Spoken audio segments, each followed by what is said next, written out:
Totally Killer gets clever by mixing slasher horror and time travel. A horror comedy can be hard to nail, but Totally Killer, in the midst of other horror movies that came out in October ready for Halloween, is fun and engaging.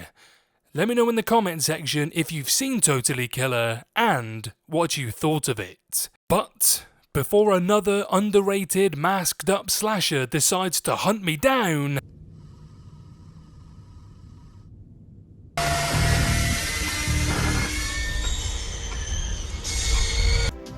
oh my God! I'd like to say hello guys and gals, I'm Nick, and welcome to Furthy's Feedback. So, while it's trying to do too much in terms of its plot and it doesn't fully live up to its potential in terms of its slasher moments, the film has a great cast and there are enough heartfelt moments and intrigue to keep the momentum going. Jamie Hughes doesn't have a great relationship with her mother Pam, who she sees as overbearing, but Pam just wants her daughter to be safe after witnessing the murder of her 3 friends in 1987 by the Sweet 16 killer, who was never caught. Now that Jamie herself is 16, Pam worries, and rightfully so, as she is murdered on Halloween by the killer who has reappeared after 35 years. Jamie is heartbroken, but when she's targeted by the Sweet 16 killer, she ends up being transported to 1987 via her best friend's time machine. There, she must stop the killer to save her mum and get back in time, or risk being stuck in the past forever. Totally Killer is clearly influenced by the 1980s, but unlike other films set in the decade, the horror film balances nostalgia with a few criticisms. The film juxtaposes Jamie's Gen Z sensibilities with 1987 teens' behaviour, and it creates a sense of balance that doesn't allow for rose-coloured only perspective. The film doesn't take itself too seriously, but the story's light-heartedness is grounded by Shipka's balanced and heartfelt performance. She's able to swing between her character's frustration, fear, resolve, and the film's comedic moments seamlessly.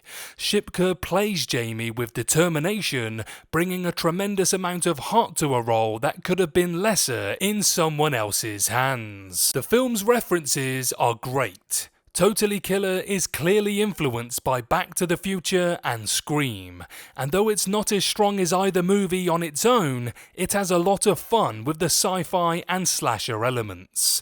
There are some genuinely funny moments, an early scene featuring Jonathan Potts' true crime podcasting character calling out someone's comment because she thinks a serial killer would have at least killed 6 people instead of 3 is chuckle-worthy, and the supporting cast gels well with one another. The mystery surrounding the killer's identity loses some of its momentum after a while, if only because Totally Killer has a lot going on and multiple characters to serve.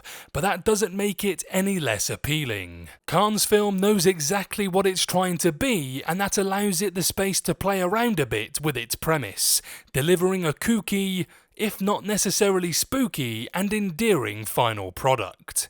Will the film be memorable a week or 2 after you've seen it? Probably not, and that's okay. It's entertaining and charming the entire way through, and that's enough to recommend it. Totally Killer has its flaws, but it also has a distinct flair and charm.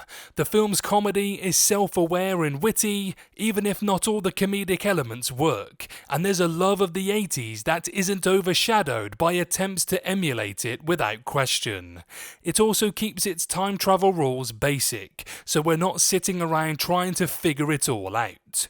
Bolstered by a great cast that really gets into their roles, Totally Killer is the perfect watch this Halloween season. It's also worth noting that October is always horror movie renaissance month, including legacy sequels and the classics. With big budget releases, small independent films, and a 50-year-old sequel, the horror movie landscape has never had more options. However, critics and audiences seem to be favouring Totally Killer over more novel entries of horror movies, more than old franchise tales spun in new ways.